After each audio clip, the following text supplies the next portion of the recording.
Progression for me is life. Progression for me is one of the most important parts of the game. So progression is really important for us in Assassin's Creed 2. We live the life of someone. That was the main idea, you know, when we say, let's have a character for over 30 years. We really want the player to feel the same emotion that the character has throughout his quest to avenge his family.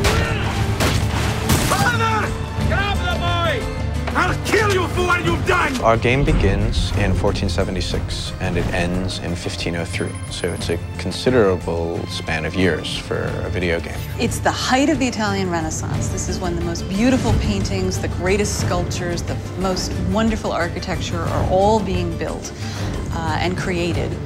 And at the same time, it's a period of political intrigue and drama and violence as well. What do you want, Vieri? So many things.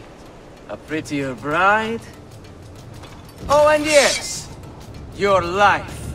There was a lot of really sparks of energy and interesting ideas that happened during that period. We also want our character to go through a change.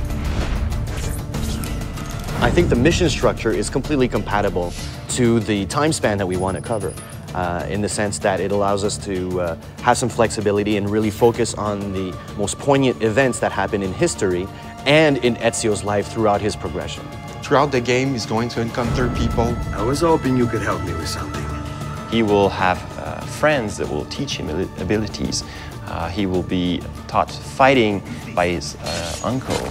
He will learn a few skills from the different groups of different factions in the crowd. I'm going to teach you how to survive. He'll also learn by himself a few tricks. And this will make sure that the player progresses in the game in a way that always varies the experience. If your character isn't evolving and it's not, you're not looking, oh, what's my next new toy, or what's the next thing that I'm going to get to play with, the game will feel stale. So it's very, very important that the game feels refreshing. You know, every new mission that you play, there's something to look forward to at the end of it. The more and more the game progresses, the more and more anger he has, and the more he has to let out that anger. So the moves just keep coming and coming and coming on what he can do with the different weapons that he has. You start with just basic sword attacks and the ability to defend yourself. And then we introduce disarming and counter kills, and then from there it all opens up. The player will be requested to actually buy some of his gear. For example, we have the armors, which will give him more health points, hit points in general. He starts with various sets of armor, the first one being just leather armor, and then it moves throughout more metal armor, provides him more protection. In AC1, we sort of gave the player, without any choice, this is what you're going to learn next.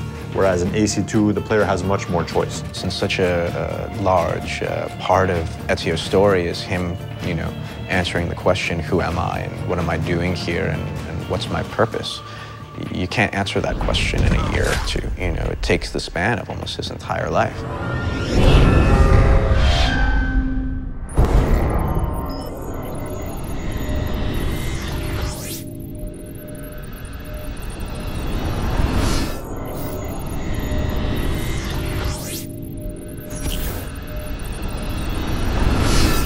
Somewhere on a rooftop, there's a hero in a hood.